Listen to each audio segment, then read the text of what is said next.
In this video, we are going to set up an additional layer in which we want to add a light that may illuminate that additional object. In that case, for example, if your scene requires to have some light that is going to be affecting an existing object or element in your background, in your film, such as a wall or the ground or a piece of furniture that is already existing in real life in the real footage.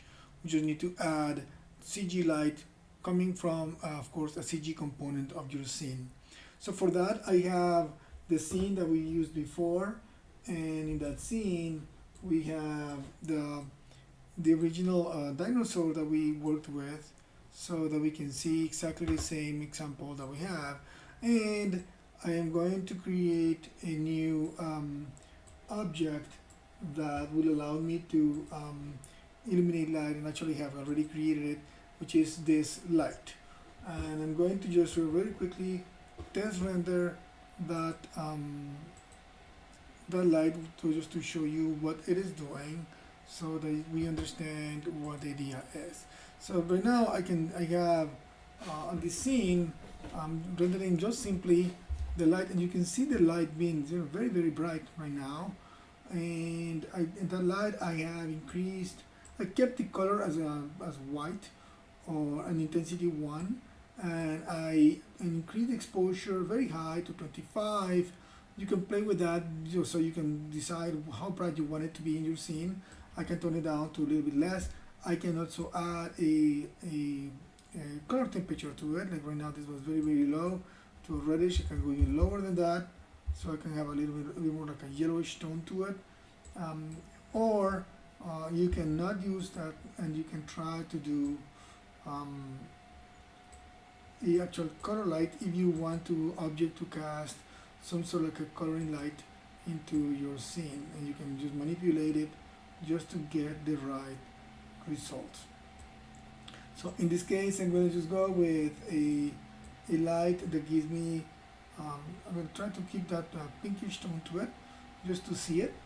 And if I add the color temperature, it's going to change it. I don't want it to be so that yellow, so I'm going to just keep it whitish like that. And what I'm going to do is I'm going to create a new layer for it. So I'm going to bring my layer window. I'm going to create a new layer, and the layer is going to be called direct light. You can really call it anything you want. In this case, I'm just going to direct light, or you can call it direct bounce light also. And I'm going to create a collection for it, and in the collection is going to be direct light assets. And I'm going to add into that light, I'm going to stop the rendering so it doesn't take that long for me to load. And I'm going to add into that the objects that need that. In this case is the light file, the light object, and the ground, and these little objects there. Those three objects that I'm going to add to that. So those three objects make part of the scene. I'm going to just make that visible, and I'm going to make a quick test of that by itself. So I'm just going to try to render that out. So now you see my scene creating this. Now I want to do and you can try different versions of this, but we want to generate this light isolated so that we can bring it into After Effects. You can do the compositing to do the best, offer the best results for it. So I'm going to modify the shader actually, or better create an override with a new shader that will give me better results. So I'm going to just select here and create a shader override. That will launch, of course, this, and I'm going to be launching the shader, the nodes to create a new shader. And I want the Arnold shaders surface, and I'm going to click on the standard surface. And then I've created a standard surface object or shader that I'm going to have there, and I'm going to modify it a little bit. And the intention with this is that you want to keep the light as bright as possible and remove the color information that we have all around the other parts of the object. So for that, I'm not going to do much. but just change the base color to 0.001, so that it becomes all very black, but still has information for it to catch the light. I'm going to test render that to see how that looks. And that makes, I can see the light being shown there. The object for some reason has become all reflective, but there is no color information to it, just the reflectivity of it. And I'm going to now, and I just don't do that. I'm gonna pull out the window from there.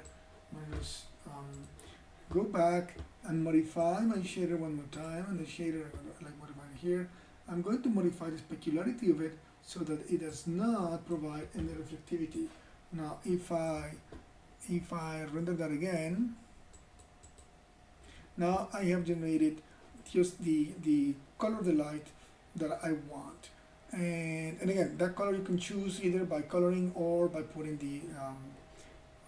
the color temperature for it.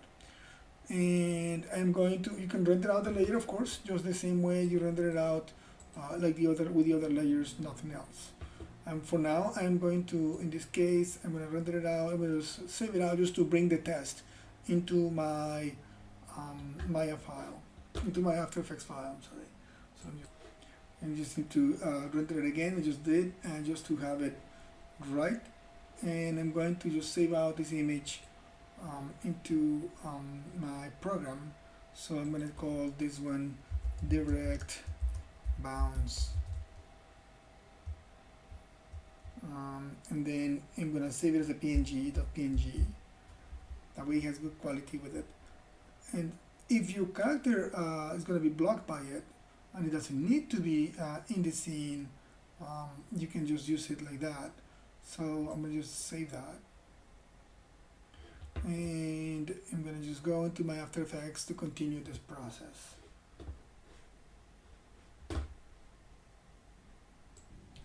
Here I have my composition in After Effects, and I'm going to be importing the file that I created, the direct bounce file that I just created from Maya. I'm going to import it into After Effects, and you can see it there coming in. And I'm going to just put it on top of all my layers just to see how it plays. And right now it's just showing me that it has the ground plane is black, and it's showing me the alpha channel behind it. So what I need to do is I need to find a way to generate this object or this light to be overlaying on top of the rest of the composition. And for that, you want to make sure that you're working on the mode here again by allowing you to turn on the modes. You can change the way this one is. And for shadow, we used multiply before, but now in this case, when I just go into this section, which is more like a adding light to it, so this is more like a section for darkening, this is more like a section for lighting, and you can play with some of them. You know, this one, like add lighting screen, they all behave similarly. So I'm going to start by doing add, and you can see that how add had generated, you know, that spot there. Of course, this doesn't match perfectly into my scene because my scene is not meant for that, but you know, the intention with it is to show you the example of how it would work. And I could also try lighten to see what lighten does. Lighten does add a little bit more of that halo that it had there. Or I can just do screen, and screen goes back a little bit to the other one. I seem to like lighten a little bit. And I can also change the opacity of it just to bring it down and to make it a little bit more what I probably wanted to do. There is always the opportunity to be brightness and contrast, and play with a few different testing of your lighting colors and intensities in Maya to bring them in here, so you can make sure that you have the right attributes there. If you needed to have that light blocked by the character, behind the character at some moment, you may need to generate a mask for the character similar to the mask that we saw before, that we could mask out things.